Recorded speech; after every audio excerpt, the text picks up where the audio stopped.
Argosari tak hanya cantik, tapi juga kaya akan keragaman dan budaya. Disinilah seni jaranan masih terpelihara dengan begitu baiknya. Jaranan merupakan salah satu kesenian tradisional masyarakat Jawa. Orang kebanyakan lebih mengenalnya dengan sebutan kuda lumping. Berdasarkan sejarahnya, jaranan muncul pertama kali sekitar tahun 1041 Masehi atau pada masa kerajaan Panjalu Kediri. Mulanya, di samping hiburan murah meriah yang fenomenal, kesenian ini lahir sebagai simbol bahwa rakyat juga memiliki kemampuan dalam menghadapi musuh ataupun bala tentara. Kesenian jaranan terpelihara begitu baik karena adanya peran dari masyarakat Tengger sendiri. Bagaimana tidak, tanah lapang di mana jaranan berlangsung selalu disesaki masyarakat yang antusias untuk menyaksikan kesenian ini. Penari jaranan menari mengikuti alunan musik gamelan. Bila irama musik gamelan lamban, begitupun dengan gerakan tari mereka.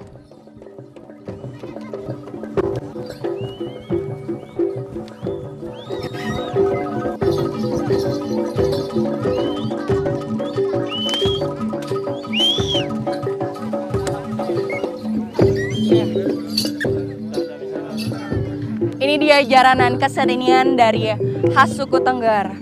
Jaranan ini mempunyai makna suatu keperkasaan yang dimiliki seorang lelaki menaiki kuda dan juga melawan musuh pada zaman sejarah dahulu. Jadi ada sisi sejarah dari makna jaranan yang ada di sini. Nah, saya masih penasaran sama jaranan di sini. Nah, penasaran saya itu ingin jadi salah satu pemain jaranannya. Kira-kira bisa nggak ya? Coba saya mau nanya Pak Dukun dulu nih. Pak, saya pengen cobain jadi pemain jaranannya ini, naikin kudanya atau apalah gitu Pak. Boleh. Boleh nggak? Boleh. Wah, ternyata saya diberi izin. Ayo, saya mau coba dulu.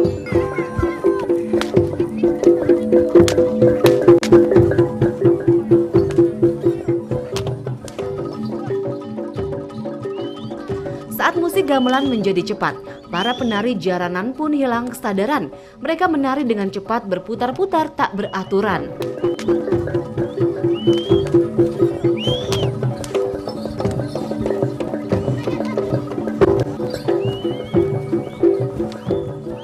Kesurupan atau hilang kesadaran merupakan puncak dari kesenian jaranan yang wajib ditampilkan.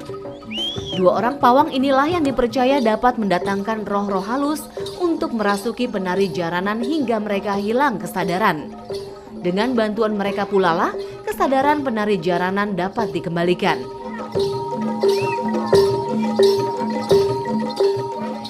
Bertahannya jaranan atau kuda lumping di berbagai daerah dengan masing-masing ragam dan coraknya menjadi penanda akan keunikan seni dan budaya yang dimiliki Indonesia. Bila mencari keindahan di Flores, Nusa Tenggara Timur, dapat datang ke Desa Moni yang memiliki danau 3 warnanya Kelimutu. Atau Desa Kuanara yang mempunyai pesona air terjun Murundau. Murundau memang bukan termasuk air terjun yang besar, tingginya hanya sekitar 15 meter. Namun air terjun Murundau masih sangat alami dan asri.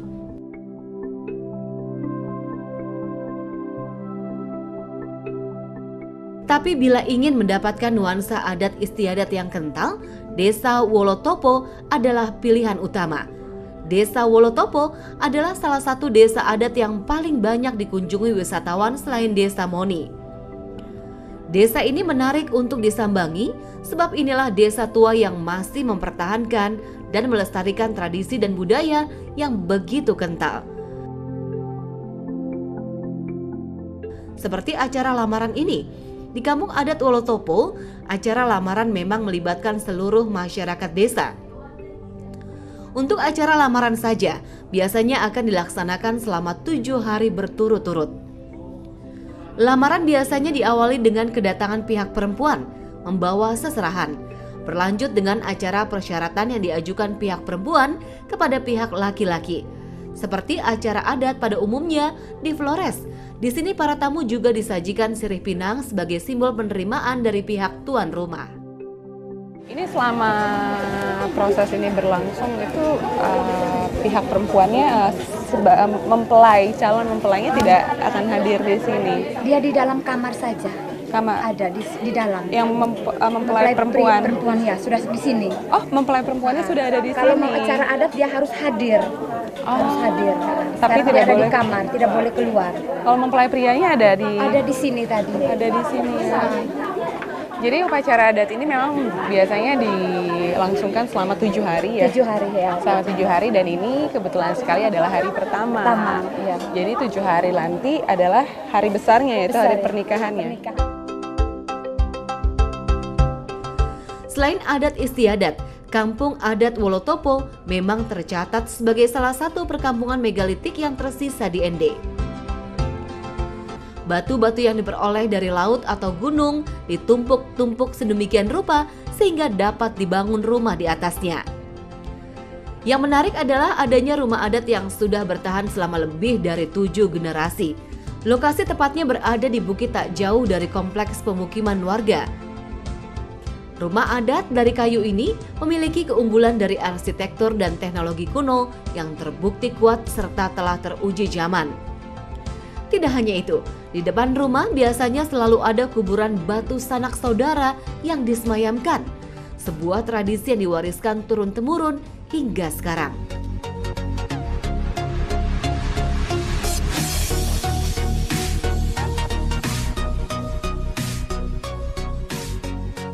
Kalau untuk kuburan-kuburan batu yang ada di sini ada perbedaannya nggak, Pak?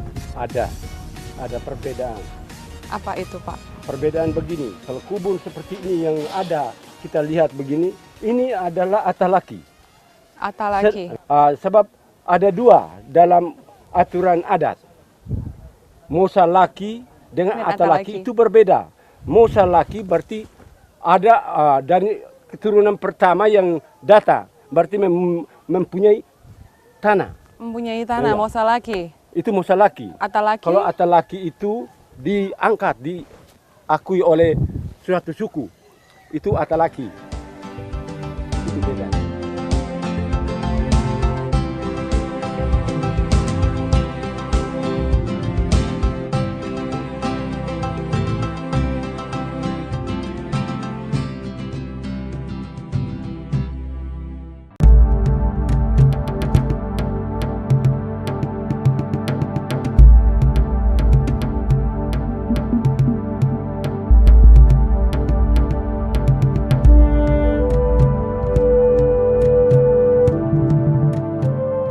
Mereka adalah anak-anak Kajang, generasi penegak pasang yang lahir dan tumbuh dalam lingkungan adat Amatoa.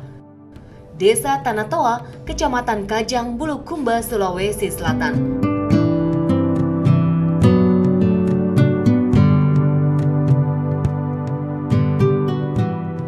Desa Tanatoa merupakan satu dari 19 desa yang ada di Kecamatan Kajang. Desa ini merupakan tempat komunitas masyarakat adat suku Kajang yang masih erat memegang teguh tradisi dan budaya leluhur mereka. Kepala adat sebagai pemimpin tertinggi di Desa Tanatoa biasa disebut Amma Matoa.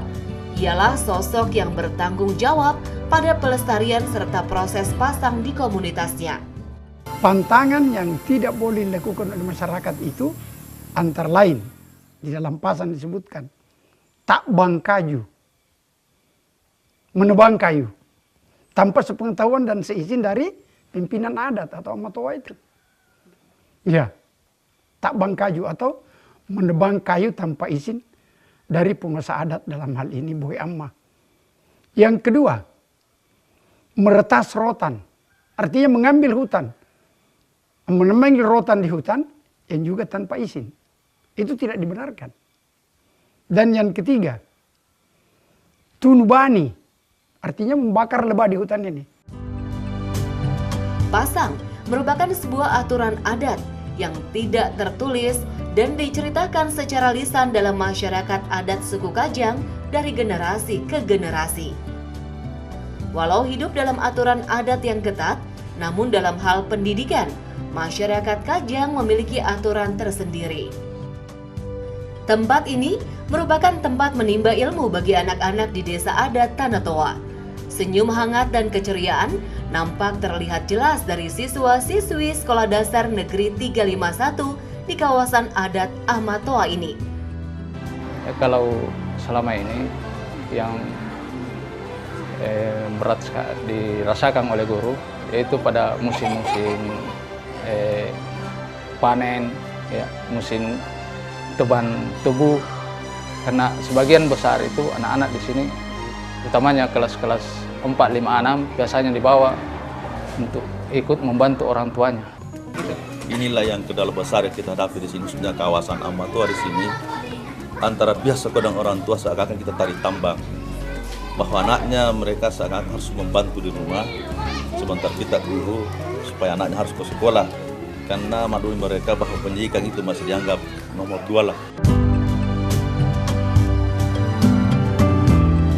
Ada yang menarik dari sekolah dasar ini, di mana anak-anak mengenakan pakaian berwarna putih dan hitam. Berbeda dengan anak-anak sekolah dasar pada umumnya yang mengenakan pakaian berwarna putih dan merah. Sebelum tahun 2011, anak-anak sekolah dasar dalam kawasan adat terhambat pergi belajar akibat warna seragam yang dikenakan. Suku Kajang hidup sederhana. Mereka menolak produk-produk modernitas seperti jalan beraspal dan listrik. Hingga kini, keteguhan dalam memilih dan memilah pengaruh dari luar terus dilaksanakan.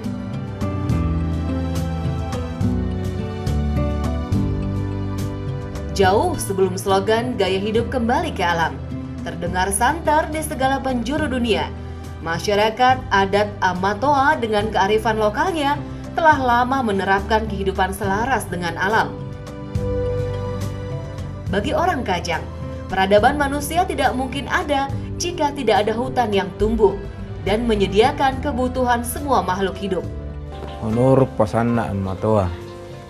Naku parallo naku turun tumur la nijaga na sawat naku apa riolong kuah. Andre naku letan nijaga worona Amatoa na sawat ruai. Set de karamak makorana ni karamak kanggo katu tak balaya. Batena ni kenging jadi panjari kubat teritura ratna. Apa sawatna? Iya kaju aromna. Angon ta ibusi, iya batana, annam pungitumsu, na iya kakna, iya mintuk pasiaran nalasi, 3 tahunna, turatana. Masyarakat suku Kajang mengibaratkan hutan seperti seorang ibu yang memberikan perlindungan sekaligus wajib untuk dilindungi.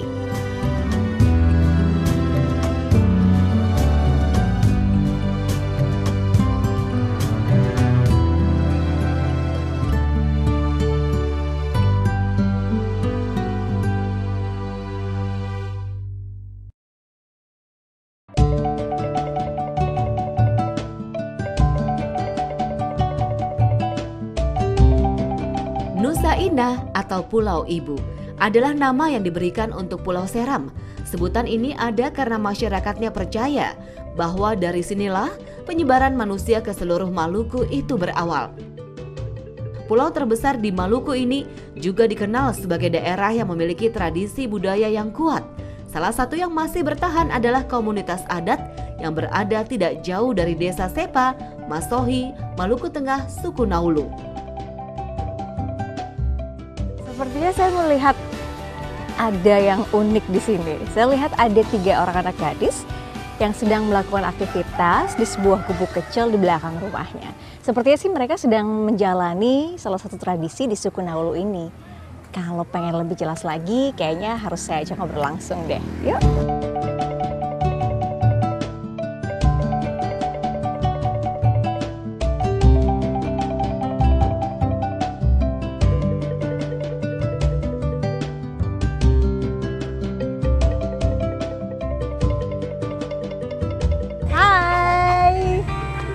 Lagi pada ngapain, Kak? Lagi pada kumpul aja. Ada apa nih rame-rame? Aja soalnya saya tuh lagi di Karawat, lagi datang bulan gitu. Lagi datang bulan? Iya. Jadi harus diam di sini? Iya. Jadi anak gadis di suku Naulu ini kalau datang bulan harus di sini? Iya. Kenapa di sini? Itu karena adat. Oh gitu. Iya, adat. Jadi kalau datang bulan 4 hari kakak tidak boleh masuk rumah? Iya. Oh gitu? Iya. Jadi tidur di sini? Iya. Oke, jadi kalau malam ini juga kakak tidur di sini? Iya. Suku Naulu merupakan salah satu suku di Pulau Seram yang masih mempertahankan tradisi kuno dalam kehidupan sehari-harinya. Suku Naulu menempati wilayah pesisir selatan Pulau Seram. Lokasinya hanya berjarak 35 km dari pusat kota. Karena dekat dengan kota, suku Naulu yang hidup di dusun ini cenderung lebih modern dan maju dalam pembangunan dusunnya. Namun, untuk memenuhi kebutuhan makan atau mencari nafkah, suku Naulu masih melakukan tradisi kuno dengan berburu di hutan hingga sekarang.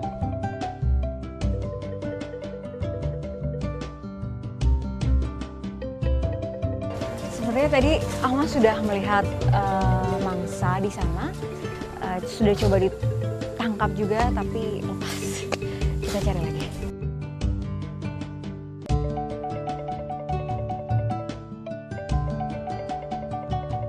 Walau berada tak jauh dari pesisir, namun suku Naulu tidak biasa memancing di laut.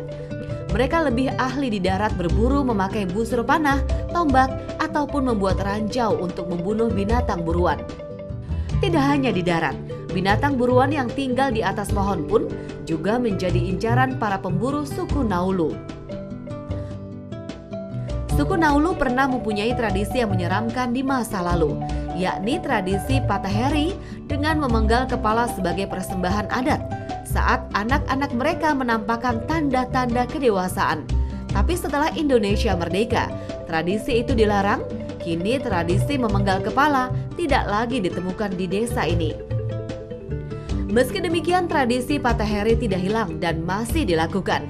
Hanya saja syarat persembahan adat di masa lalu telah digantikan dengan mengkorbankan hewan.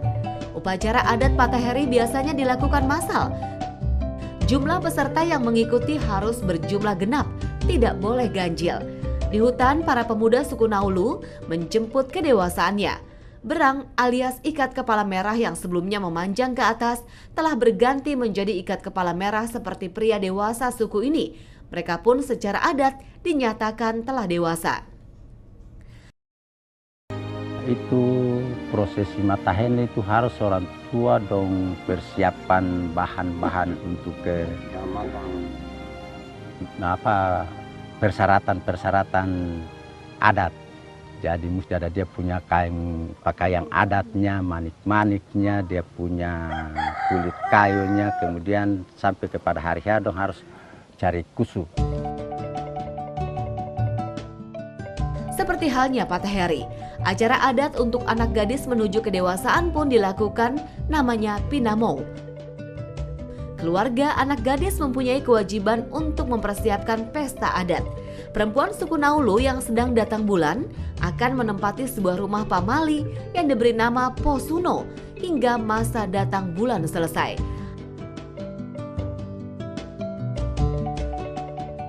Acara ini sekaligus merupakan pernyataan bahwa di dalam masyarakat Naulu telah bertambah seorang wanita dewasa yang siap untuk berumah tangga.